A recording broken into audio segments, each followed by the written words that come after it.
श्री विष्णु द्वादशाक्षर स्तोत्रम् श्री गणेशाय नमः। ध्यानम् वन्दे चिन्मात्रमेकाक्षरमजममरं पूर्णमानन्दमात्रम् वन्दे सद्ब्रह्मरूपं हरविधिविबुधैर्ध्यायमानं सुपूज्यम् वन्दे सद्मन्त्रबीजं ऋषिगणनिकरैः स्तूयमानं च दिव्यम् वन्दे संसारसारं सकलगुणनिधिं वासुदेवं वरेण्यं। द्वादशाक्षरमन्त्रस्य ऋषिः प्रजापतिः स्मृतः देवता वासुदेवश्च गायत्री छन्द उच्यते ध्रुवो बीजं च हृच्छक्ति भुक्तिमुक्त्योश्च प्राप्तये कृत्वैवं विनियोगं च प्राणायामं चरेत् ततः पूरके षोडशावृत्त्या कुम्भके द्वादश स्मृतः रेचके तु दशावृत्त्या प्राणायाम विधिं चरेत् नासाग्रे लोचन कृत्वा मध्ये हृदकमले स्थितं ध्यायेन्नारायणं देवं व्यापकं ब्रह्मरूपिणं शङ्खचक्रगदापद्मं धरं नीलं चतुर्भुजं पीताम्बरधरं देवं विष्णुं कमललोचनं तुलसीदलसंयुक्तं वनमाला सुशोभितं सुवर्णमुकुटं रम्यं दिव्यकुण्डलभूषितम् असंख्यचन्द्रशङ्काश साक्षात् ब्रह्म सनातनं कैवल्यमोक्षदं सत्य रूपं विश्वात्मकं विभुम् अथवा राधिकानाथं द्विभुजं मुरलीधरम् आजानुबाहुकं दिव्य वदनं श्यामसुन्दरं मणिमन्मुकुटं तद्वत् कुण्डलं पीतवाससं कस्तूरीतिलकं यस्य ललाटे सर्वमोहनं तुलसीमालया पद्मं मालया मणिमालया शोभितं शान्तिदं कृष्णं मन्तर्हत्कमले स्थितं ध्यात्वैवं पुरुषं पूर्णं वासुदेवं सनातनं राजमन्त्रजपं कुर्यात् द्वादशाक्षरनामकं जपान्ते श्रद्धया युक्तः पाठं कुर्यात् प्रयत्नतः तं दृष्ट्वा भक्तिसंसक्तो वासुदेवः प्रसीदति। ॐ नमो भगवते वासुदेवाय। ओंकार मंत्रमय पूज्य सदक्षराय पादत्रयाक्षरमयाय त्रयेश्वराय वेदत्रयाय त्रिगुणात्मत्रिदेवताय तस्मै नमो भगवते परमामृताय। नम्याय सर्वजनहृतकमलस्थिताय चाङ्गुष्ठमात्रपुरुषाय विभुत्वगाय ज्योतिर्मयाय तिमिरान्तकनिर्मलाय तस्मै नमो भगवते परमामृताय। मोक्षप्रदाय सुखदाय धनप्रदाय ज्ञानप्रदाय सततं परमोज्ज्वलाय ब्रह्मादिदेवनिकरैश्च सुपूजिताय तस्मै नमो भगवते परमामृताय।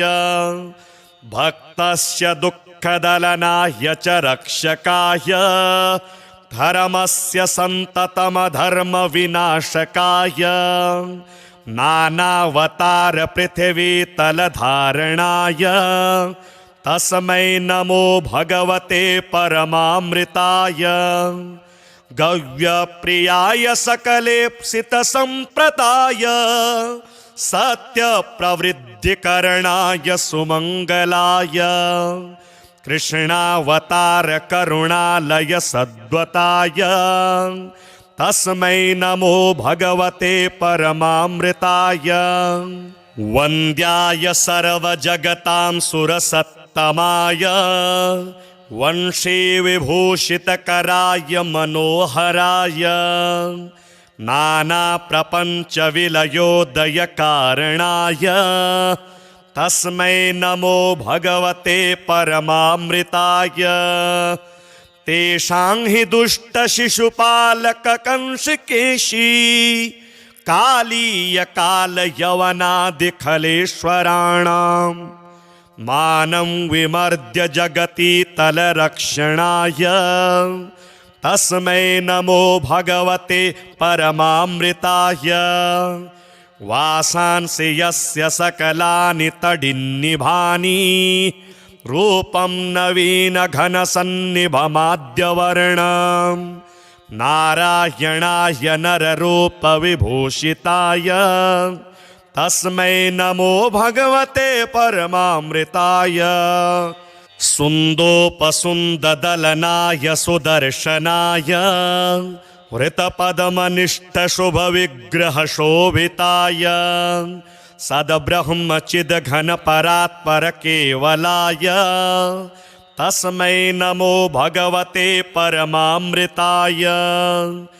देवाय भक्तभवसागरतारिणाय दुर्दन्तवक्रशिशुपालककर्दनाय लीलार्थमेव जगति तलमागताय तस्मै नमो भगवते परमामृताय। वायुस्तथैव वरुणोऽग्निशशाङ्करुद्रा इन्द्राश्विनी सुतकुबेरयमा अजश्वा स्तुन्वन्ति त्यं सततमेव समस्तवेदाः तस्मै नमो भगवते परमामृताय। यस्याक्षरस्य निरवध्यनिरञ्जनस्य संसारदुःखरहितस्य सुदुर्लभस्य जानन्ति नैव महिमानमशेषजीवा तस्मै नमो भगवते परमामृताय। द्वादशाक्षरनामाख्यं स्तोत्रं यद्रचितं मया समर्पयामि देवाय कृष्णाय परमात्मने। द्वादशाक्षरसंयुक्तं स्तोत्रं सर्वोत्तमं शिवं यः पठेत् प्रातरुत्थाय ज्ञानं सद्यः स विन्दति सदा सद्भक्तिभावेन ध्यात्वा हरिपदामृतं पाठमात्रेण सद्भक्तो गच्छेद्धि हरिमन्दिरम्।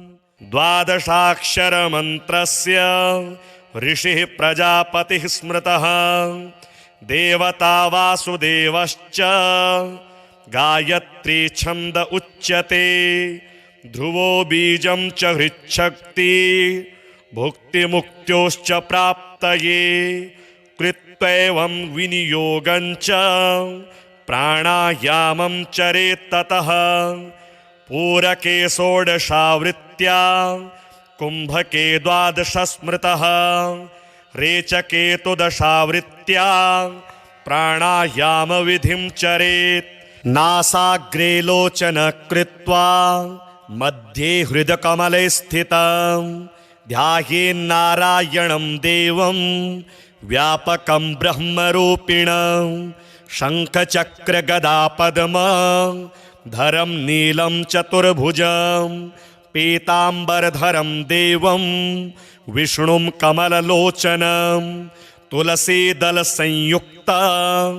वनमाला सुशोभितं सुवर्णमुकुटं रम्यं दिव्यकुण्डलभूषितं असंख्यचन्द्रशङ्काश साक्षात् ब्रह्म सनातनं कैवल्यमोक्षदं सत्य रूपं विश्वात्मकं विभुम् अथवा राधिकानाथं द्विभुजं मुरलीधरम् आजानुबाहुकं दिव्य वदनं श्यामसुन्दरं मणिमन्मुकुटं तद्वत् कुण्डलं पीतवाससं कस्तूरीतिलकं यस्य ललाटे सर्वमोहनं तुलसी मालया पद्म मालया मणिमालया शोभितं शान्तिदं कृष्णं मन्तर्हत्कमले स्थितं ध्यात्वैवं पुरुषं पूर्णं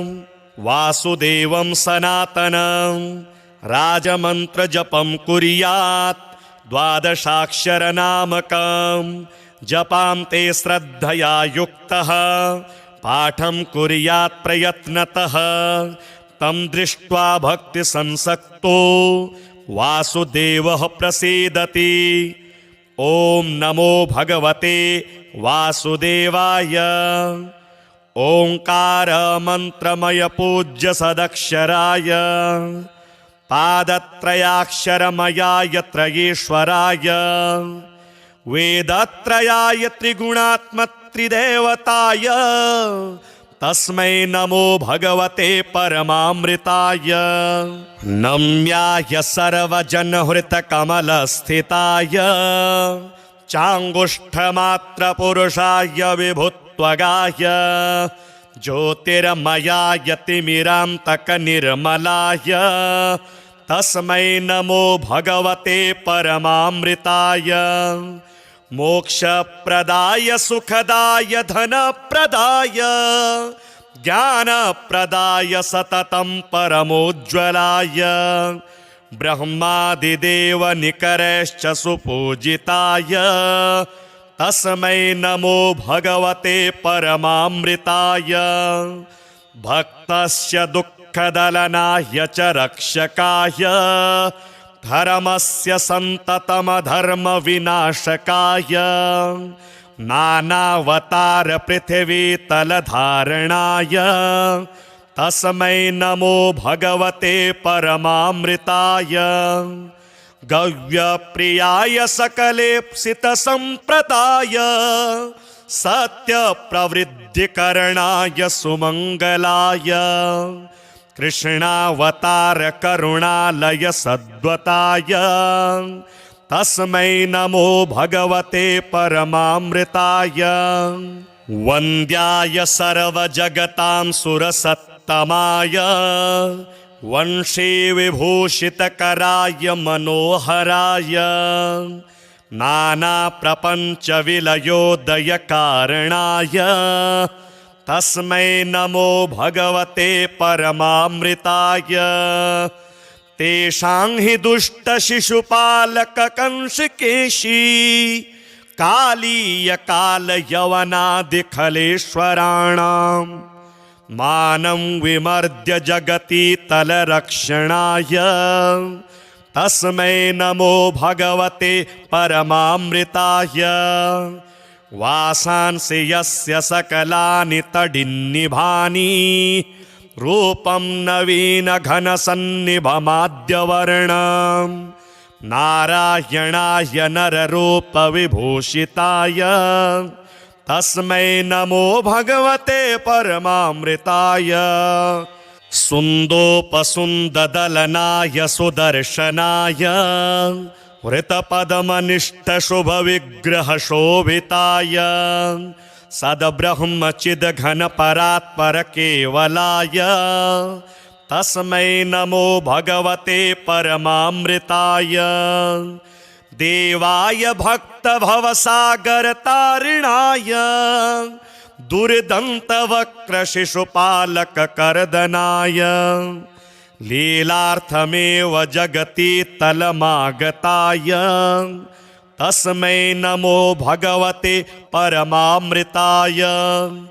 वायुस्तथैव वरुणोऽग्निशशाङ्करुद्रा इन्द्राश्विनी सुतकुबेरयमा अजश्वा स्तुन्वन्ति त्यं सततमेव समस्तवेदाः तस्मै नमो भगवते परमामृताय। यस्याक्षरस्य निरवध्यनिरञ्जनस्य संसारदुःखरहितस्य सुदुर्लभस्य जानन्ति नैव महिमानमशेषजीवा तस्मै नमो भगवते परमामृताय। द्वादशाक्षरनामाख्यं स्तोत्रं यद्रचितं मया समर्पयामि देवाय कृष्णाय परमात्मने। द्वादशाक्षरसंयुक्तं स्तोत्रं सर्वोत्तमं शिवं यः पठेत् प्रातरुत्थाय ज्ञानं सद्यः स विन्दति। सदा सद्भक्तिभावेन ध्यात्वा हरिपदामृतं पाठमात्रेण सद्भक्तो गच्छेद्धि हरिमन्दिरम्। द्वादशाक्षरमन्त्रस्य ऋषिः प्रजापतिः स्मृतः देवता वासुदेवश्च गायत्री छन्द उच्यते। ध्रुवो बीजं च हृच्छक्ति भुक्तिमुक्त्योश्च प्राप्तये। कृत्वैवं विनियोगं च प्राणायामं चरेत् ततः। पूरके षोडशावृत्त्या कुम्भके द्वादश स्मृतः। रेचके तु दशावृत्त्या प्राणायाम विधिं चरेत्। नासाग्रे लोचन कृत्वा मध्ये हृदकमले स्थितं ध्यायेन्नारायणं देवं व्यापकं ब्रह्मरूपिणं। शङ्खचक्रगदापद्मं धरं नीलं चतुर्भुजं पीताम्बरधरं देवं विष्णुं कमललोचनं। तुलसीदलसंयुक्तं वनमाला सुशोभितं सुवर्णमुकुटं रम्यं दिव्यकुण्डलभूषितं। असंख्यचन्द्रशङ्काश साक्षात् ब्रह्म सनातनं। कैवल्यमोक्षदं सत्य रूपं विश्वात्मकं विभुम्। अथवा राधिकानाथं द्विभुजं मुरलीधरम् आजानुबाहुकं दिव्य वदनं श्यामसुन्दरं। मणिमन्मुकुटं तद्वत् कुण्डलं पीतवाससं। कस्तूरीतिलकं यस्य ललाटे सर्वमोहनं। तुलसीमालया पद्मं मालया मणिमालया शोभितं शान्तिदं कृष्णं मन्तर्हत्कमले स्थितं। ध्यात्वैवं पुरुषं पूर्णं वासुदेवं सनातनं।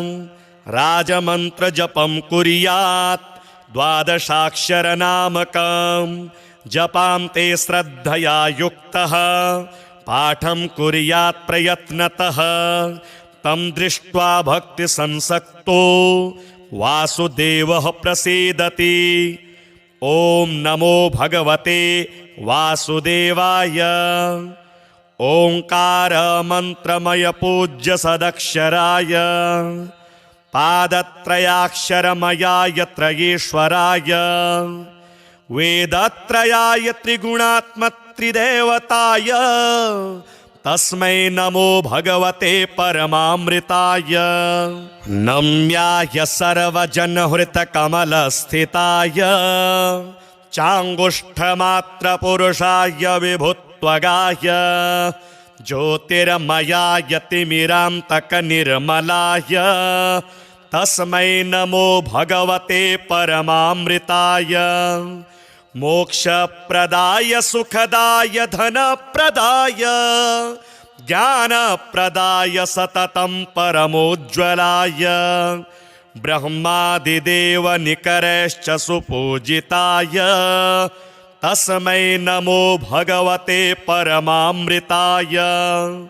भक्तस्य दुःखदलनाय च रक्षकाय धर्मस्य सन्ततमधर्मविनाशकाय नानावतार पृथिवीतलधारणाय तस्मै नमो भगवते परमामृताय। गव्यप्रियाय सकलेप्सितसम्प्रदाय सत्यप्रवृद्धिकरणाय सुमङ्गलाय कृष्णावतार करुणालय सद्वताय तस्मै नमो भगवते परमामृताय। वन्द्याय सर्वजगतां सुरसत्तमाय वंशी विभूषितकराय मनोहराय नानाप्रपञ्चविलयोदयकारणाय तस्मै नमो भगवते परमामृताय। तेषां हि दुष्टशिशुपालककंसकेशी कालीयकालयवनादिखलेश्वराणां मानं विमर्द्य जगति तलरक्षणाय तस्मै नमो भगवते परमामृताय। वासांसि यस्य सकलानि तडिन्निभानि रूपं नवीनघनसन्निभमाद्यवर्णं नारायणाय नररूपविभूषिताय तस्मै नमो भगवते परमामृताय। सुन्दोपसुन्ददलनाय सुदर्शनाय वृतपदमनिष्टशुभविग्रहशोभिताय सद्ब्रह्मचिद्घनपरात्परकेवलाय तस्मै नमो भगवते परमामृताय। देवाय भक्तभवसागरतारिणाय दुर्दन्तवक्रशिशुपालककर्दनाय लीलार्थमेव जगति तलमागताय तस्मै नमो भगवते परमामृताय।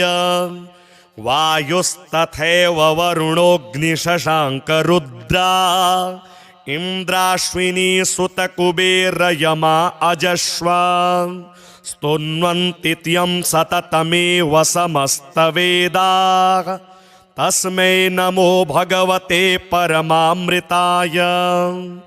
यस्याक्षरस्य निरवध्यनिरञ्जनस्य संसारदुःखरहितस्य सुदुर्लभस्य जानन्ति नैव महिमानमशेषजीवा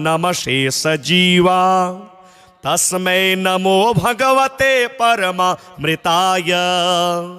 द्वादशाक्षरनामाख्यं स्तोत्रं यद्रचितं मया समर्पयामि देवाय कृष्णाय परमात्मने।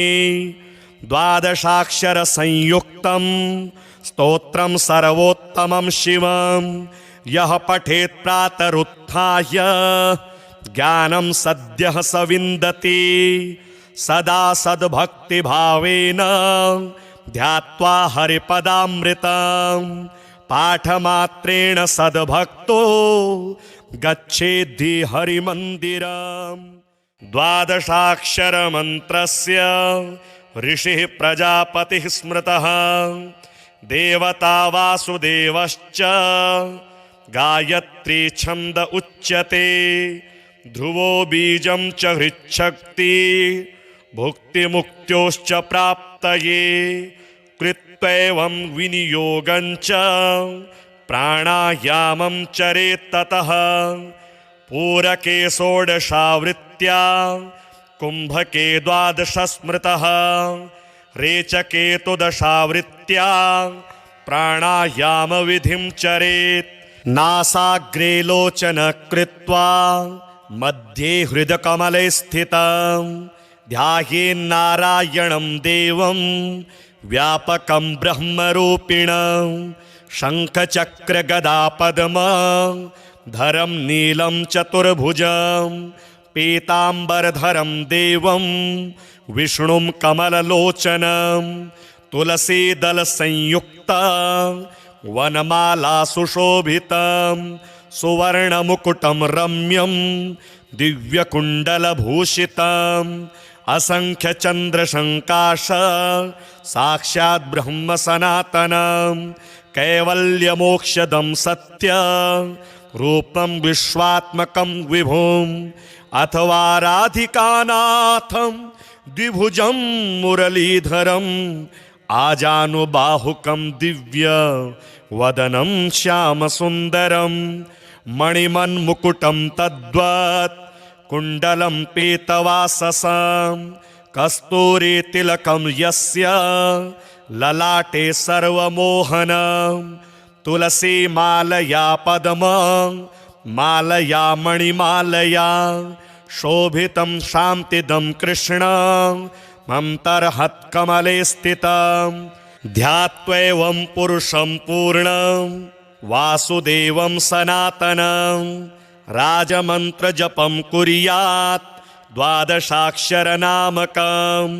जपां ते श्रद्धया युक्तः पाठं कुर्यात् प्रयत्नतः तं दृष्ट्वा भक्तिसंसक्तो वासुदेवः प्रसीदति। ॐ नमो भगवते वासुदेवाय। ओंकार मंत्रमय पूज्य सदक्षराय पादत्रयाक्षरमयाय त्रयेश्वराय वेदत्रयाय त्रिगुणात्मत्रिदेवताय तस्मै नमो भगवते परमामृताय। नम्याय सर्वजनहृतकमलस्थिताय चाङ्गुष्ठमात्रपुरुषाय विभुत्वगाय ज्योतिर्मयाय तिमिरान्तकनिर्मलाय तस्मै नमो भगवते परमामृताय। मोक्षप्रदाय सुखदाय धनप्रदाय ज्ञानप्रदाय सततं परमोज्ज्वलाय ब्रह्मादिदेवनिकरैश्च सुपूजिताय तस्मै नमो भगवते परमामृताय। भक्तस्य दुःखदलनाय च रक्षकाय धर्मस्य सन्ततमधर्मविनाशकाय नानावतार पृथिवीतलधारणाय तस्मै नमो भगवते परमामृताय। गव्यप्रियाय सकलेप्सितसम्प्रदाय सत्यप्रवृद्धिकरणाय सुमङ्गलाय कृष्णावतार करुणालय सद्वताय तस्मै नमो भगवते परमामृताय। वन्द्याय सर्वजगतां सुरसत्तमाय वंशी विभूषितकराय मनोहराय नानाप्रपञ्चविलयोदयकारणाय तस्मै नमो भगवते परमामृताय। तेषां हि दुष्टशिशुपालककंसकेशी कालीयकालयवनादिखलेश्वराणां मानं विमर्द्य जगति तलरक्षणाय तस्मै नमो भगवते परमामृताय। वासांसि यस्य सकलानि तडिन्निभानि रूपं नवीनघनसन्निभमाद्यवर्णं नारायणाय नररूपविभूषिताय तस्मै नमो भगवते परमामृताय। सुन्दोपसुन्ददलनाय सुदर्शनाय वृतपदमनिष्ठशुभविग्रहशोभिताय सद्ब्रह्मचिद्घनपरात्परकेवलाय तस्मै नमो भगवते परमामृताय। देवाय भक्तभवसागरतारिणाय दुर्दन्तवक्रशिशुपालककर्दनाय लीलार्थमेव जगति तलमागताय तस्मै नमो भगवते परमामृताय।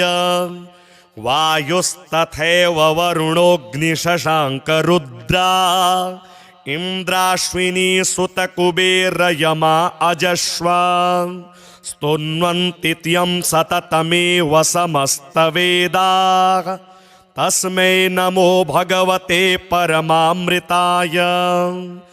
यस्याक्षरस्य निरवध्यनिरञ्जनस्य संसारदुःखरहितस्य सुदुर्लभस्य जानन्ति नैव महिमानमशेषजीवा तस्मै नमो भगवते परमामृताय। द्वादशाक्षरनामाख्यं स्तोत्रं यद्रचितं मया समर्पयामि देवाय कृष्णाय परमात्मने। द्वादशाक्षरसंयुक्तं स्तोत्रं सर्वोत्तमं शिवं यः पठेत् प्रातरुत्थाय ज्ञानं सद्यः स विन्दति। सदा सद्भक्तिभावेन ध्यात्वा हरिपदामृतं पाठमात्रेण सद्भक्तो गच्छेद्धि हरिमन्दिरम्। द्वादशाक्षरमन्त्रस्य ऋषिः प्रजापतिः स्मृतः देवता वासुदेवश्च गायत्री छन्द उच्यते। ध्रुवो बीजं च हृच्छक्ति भुक्तिमुक्त्योश्च प्राप्तये। कृत्वैवं विनियोगं च प्राणायामं चरेत् ततः। पूरके षोडशावृत्त्या कुम्भके द्वादश स्मृतः। रेचके तु दशावृत्त्या प्राणायामविधिं चरेत्। नासाग्रे लोचन कृत्वा मध्ये हृदकमले स्थितं ध्यायेन्नारायणं देवं व्यापकं ब्रह्मरूपिणं। शङ्खचक्रगदापद्मं धरं नीलं चतुर्भुजं पीताम्बरधरं देवं विष्णुं कमललोचनं।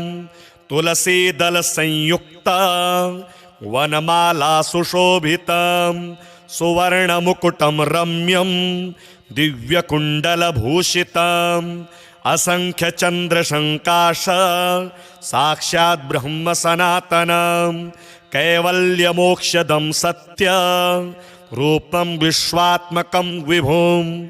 अथवा राधिकानाथं द्विभुजं मुरलीधरम् आजानुबाहुकं दिव्य वदनं श्यामसुन्दरं।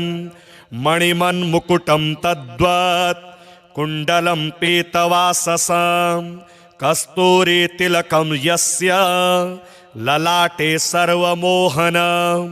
तुलसीमालया पद्मं मालया मणिमालया शोभितं शान्तिदं कृष्णं मन्तर्हत्कमले स्थितं। ध्यात्वैवं पुरुषं पूर्णं वासुदेवं सनातनं। राजमन्त्रजपं कुर्यात् द्वादशाक्षरनामकं। जपां ते श्रद्धया युक्तः पाठं कुर्यात् प्रयत्नतः। तं दृष्ट्वा भक्तिसंसक्तो वासुदेवः प्रसीदति। ॐ नमो भगवते वासुदेवाय। ओंकार मंत्रमय पूज्य सदक्षराय पादत्रयाक्षरमयाय त्रयेश्वराय वेदत्रयाय त्रिगुणात्मत्रिदेवताय तस्मै नमो भगवते परमामृताय। नम्याय सर्वजनहृतकमलस्थिताय चाङ्गुष्ठमात्रपुरुषाय विभुत्वगाय ज्योतिर्मयाय तिमिरान्तकनिर्मलाय तस्मै नमो भगवते परमामृताय।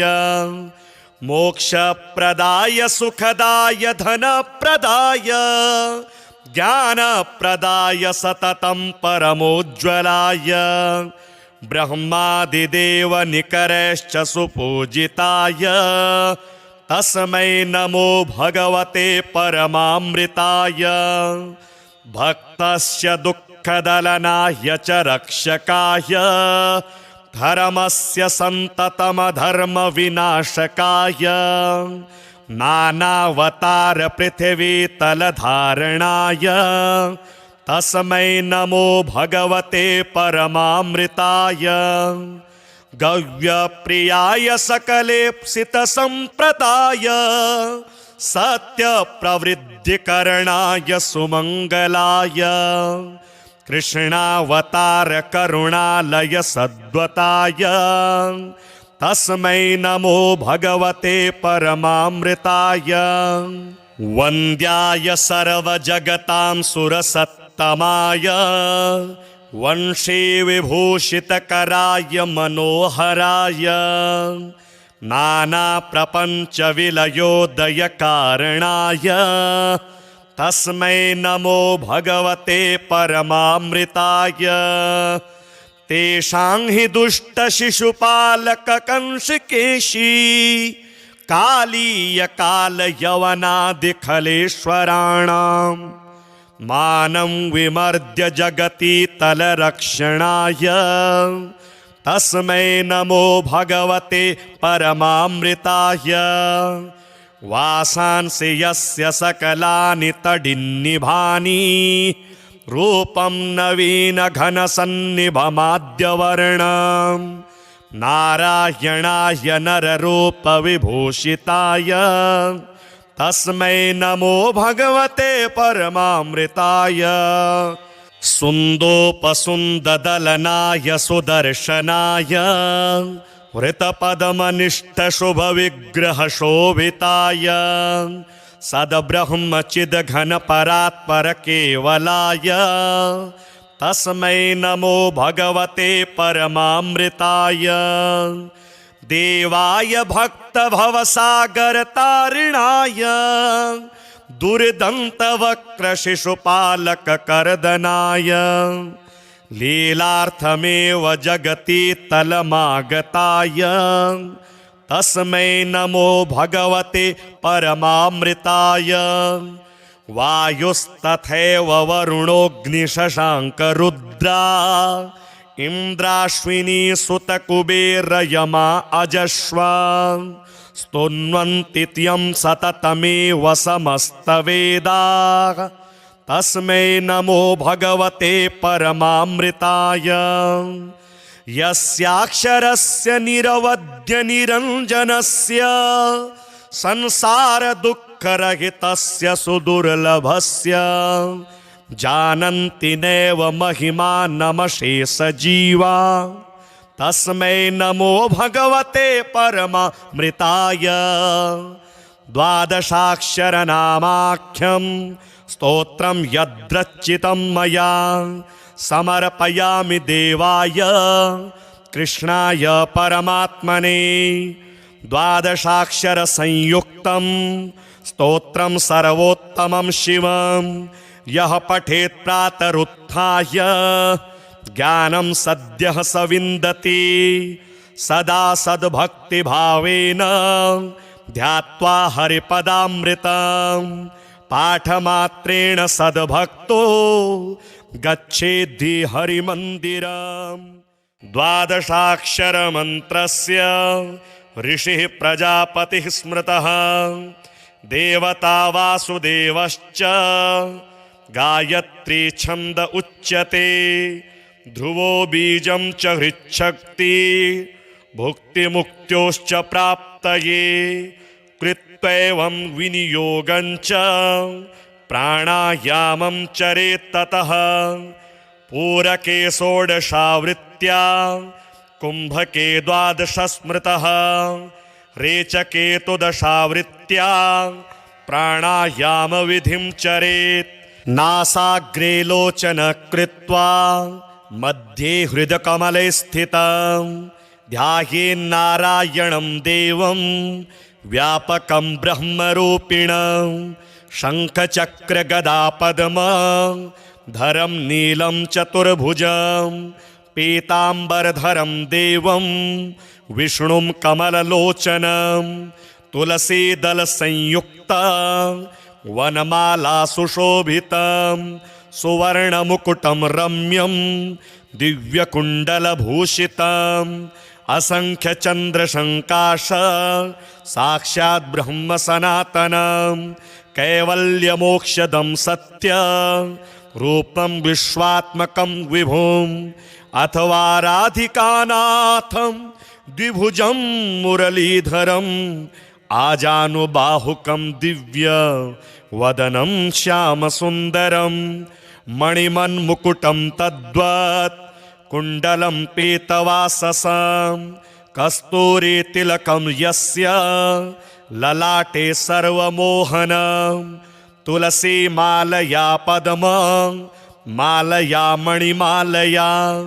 शोभितं शान्तिदं कृष्णं मन्तर्हत्कमले स्थितं ध्यात्वैवं पुरुषं पूर्णं वासुदेवं सनातनं राजमन्त्रजपं कुर्यात् 12 जपां ते श्रद्धया युक्तः पाठं कुर्यात् प्रयत्नतः तं दृष्ट्वा भक्तिसंसक्तो वासुदेवः प्रसीदति। ॐ नमो भगवते वासुदेवाय। ओंकार मंत्रमय पूज्य सदक्षराय पादत्रयाक्षरमयाय त्रयेश्वराय वेदत्रयाय त्रिगुणात्मत्रिदेवताय तस्मै नमो भगवते परमामृताय। नम्याय सर्वजनहृतकमलस्थिताय चाङ्गुष्ठमात्रपुरुषाय विभुत्वगाय ज्योतिर्मयाय तिमिरान्तकनिर्मलाय तस्मै नमो भगवते परमामृताय। मोक्षप्रदाय सुखदाय धनप्रदाय ज्ञानप्रदाय सततं परमोज्ज्वलाय ब्रह्मादिदेवनिकरैश्च सुपूजिताय तस्मै नमो भगवते परमामृताय। भक्तस्य दुःखदलनाय च रक्षकाय धर्मस्य सन्ततमधर्मविनाशकाय नानावतार पृथिवीतलधारणाय तस्मै नमो भगवते परमामृताय।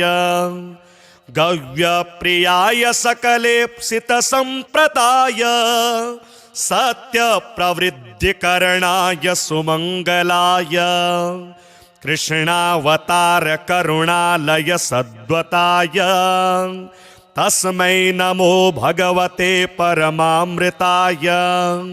वन्द्याय सर्वजगतां सुरसत्तमाय वंशी विभूषितकराय मनोहराय नानाप्रपञ्चविलयोदयकारणाय तस्मै नमो भगवते परमामृताय। तेषां हि दुष्टशिशुपालककंसकेशी कालीयकालयवनादिखलेश्वराणां मानं विमर्द्य जगति तलरक्षणाय तस्मै नमो भगवते परमामृताय। वासांसि यस्य सकलानि तडिन्निभानि रूपं नवीनघनसन्निभमाद्यवर्णं नारायणाय नररूपविभूषिताय तस्मै नमो भगवते परमामृताय। सुन्दोपसुन्ददलनाय सुदर्शनाय वृतपदमनिष्ठशुभविग्रहशोभिताय सद्ब्रह्मचिद्घनपरात्परकेवलाय तस्मै नमो भगवते परमामृताय। देवाय भक्तभवसागरतारिणाय दुर्दन्तवक्रशिशुपालककर्दनाय लीलार्थमेव जगति तलमागताय तस्मै नमो भगवते परमामृताय। वायुस्तथैव वरुणोऽग्निशशाङ्करुद्रा इन्द्राश्विनी सुतकुबेरयमा अजश्वा स्तुन्वन्ति त्यं सततमेव समस्तवेदाः तस्मै नमो भगवते परमामृताय। यस्याक्षरस्य निरवध्यनिरञ्जनस्य संसारदुःखरहितस्य सुदुर्लभस्य जानन्ति नैव महिमानमशेषजीवा तस्मै नमो भगवते परमामृताय। द्वादशाक्षरनामाख्यं स्तोत्रं यद्रचितं मया समर्पयामि देवाय कृष्णाय परमात्मने। द्वादशाक्षरसंयुक्तं स्तोत्रं सर्वोत्तमं शिवं यः पठेत् प्रातरुत्थाय ज्ञानं सद्यः स विन्दति।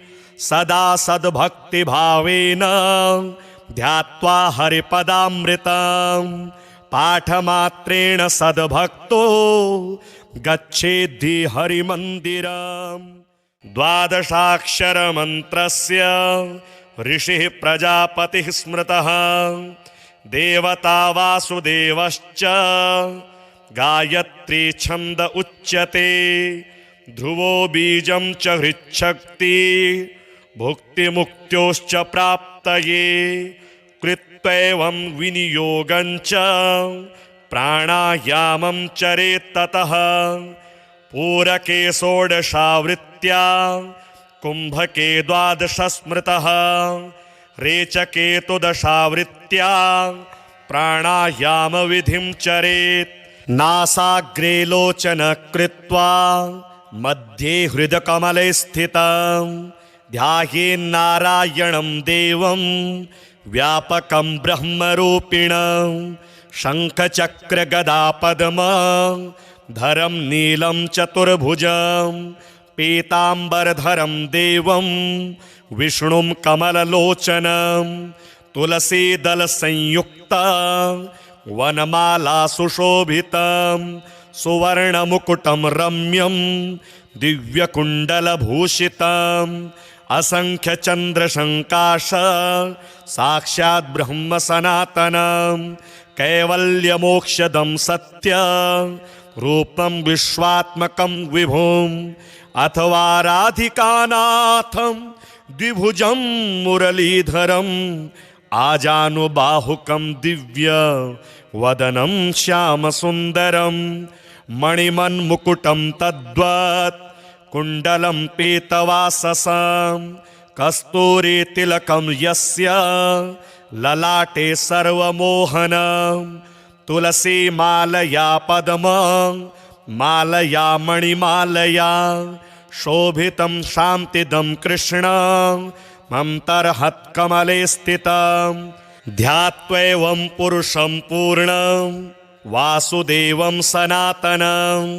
राजमन्त्रजपं कुर्यात् द्वादशाक्षरनामकं। जपां ते श्रद्धया युक्तः पाठं कुर्यात् प्रयत्नतः। तं दृष्ट्वा भक्तिसंसक्तो वासुदेवः प्रसीदति। ॐ नमो भगवते वासुदेवाय। ओंकार मंत्रमय पूज्य सदक्षराय पादत्रयाक्षरमयाय त्रयेश्वराय वेदत्रयाय त्रिगुणात्मत्रिदेवताय तस्मै नमो भगवते परमामृताय। नम्याय सर्वजनहृतकमलस्थिताय चाङ्गुष्ठमात्रपुरुषाय विभुत्वगाय ज्योतिर्मयाय तिमिरान्तकनिर्मलाय तस्मै नमो भगवते परमामृताय। मोक्षप्रदाय सुखदाय धनप्रदाय ज्ञानप्रदाय सततं परमोज्ज्वलाय ब्रह्मादिदेव निकरश्च सुपूजिताय तस्मै नमो भगवते परमामृताय। भक्तस्य दुःखदलनाय च रक्षकाय धर्मस्य सन्ततमधर्मविनाशकाय नानावतार पृथिवीतलधारणाय तस्मै नमो भगवते परमामृताय। गव्यप्रियाय सकलेप्सितसम्प्रदाय सत्यप्रवृद्धिकरणाय सुमङ्गलाय कृष्णावतार करुणालय सद्वताय तस्मै नमो भगवते परमामृताय। वन्द्याय सर्वजगतां सुरसत्तमाय वंशे विभूषितकराय मनोहराय नानाप्रपञ्चविलयोदयकारणाय तस्मै नमो भगवते परमामृताय। तेषां हि दुष्टशिशुपालककंसकेशी कालीयकालयवनादिखलेश्वराणां मानं विमर्द्य जगति तलरक्षणाय तस्मै नमो भगवते परमामृताय।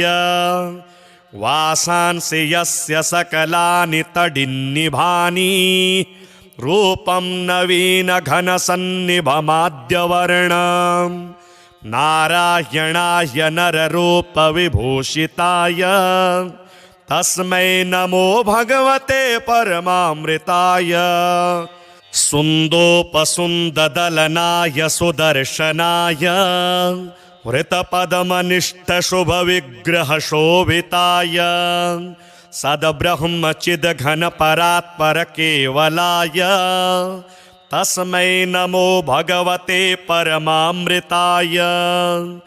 देवाय भक्तभवसागरतारिणाय दुर्दन्तवक्रशिशुपालककर्दनाय लीलार्थमेव जगति तलमागताय तस्मै नमो भगवते परमामृताय।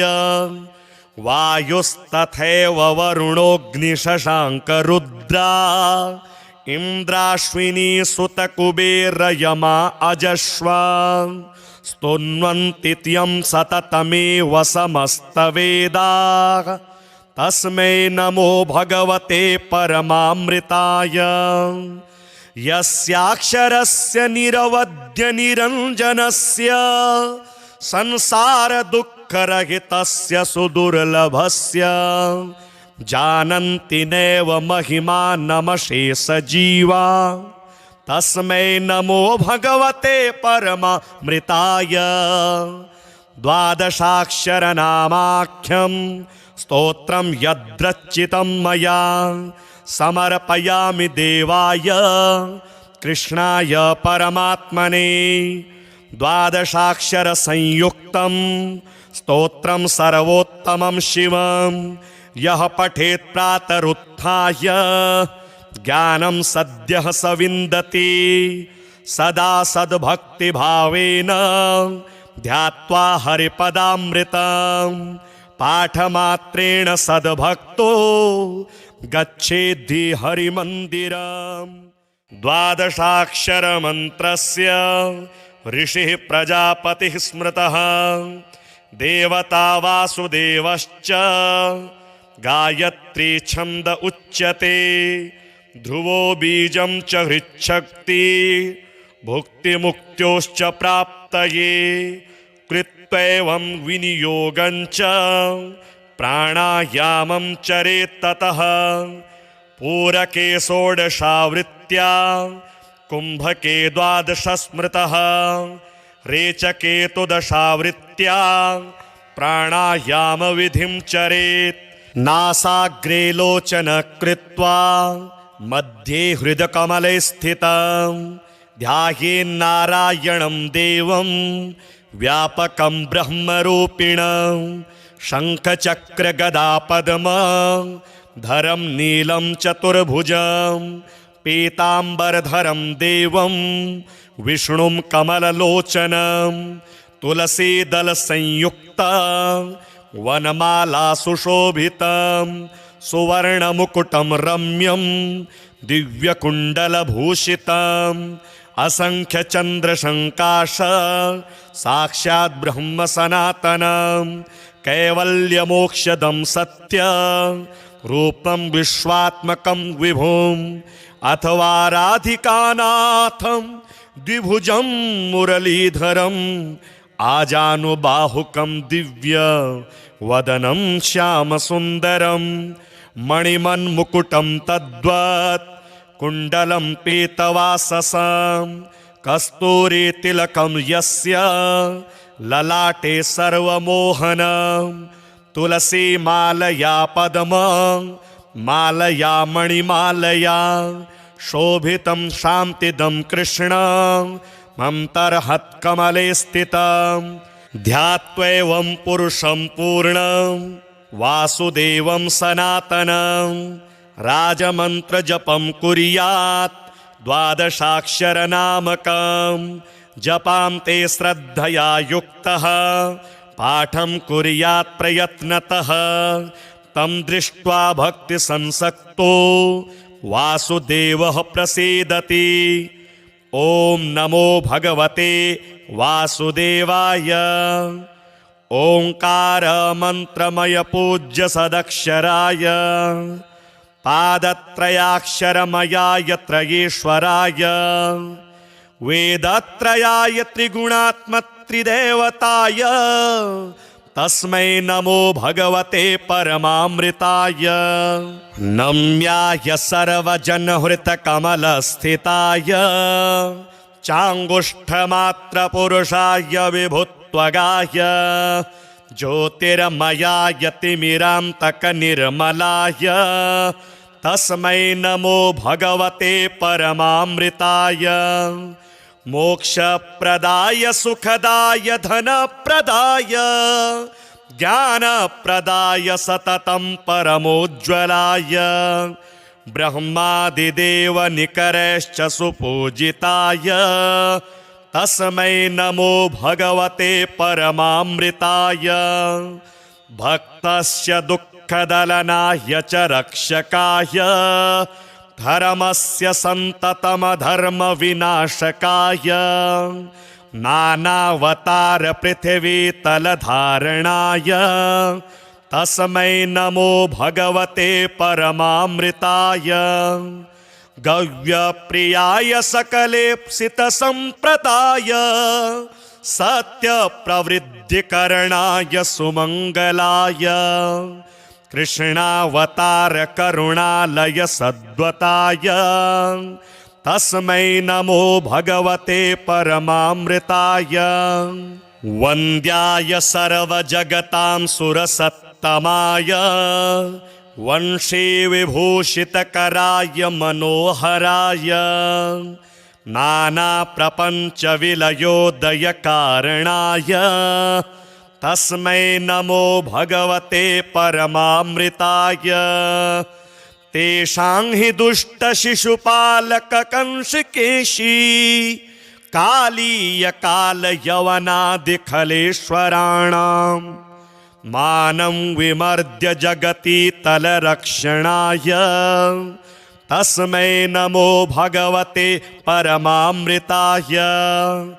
वासांसि यस्य सकलानि तडिन्निभानि रूपं नवीनघनसन्निभमाद्यवर्णं नारायणाय नररूपविभूषिताय तस्मै नमो भगवते परमामृताय।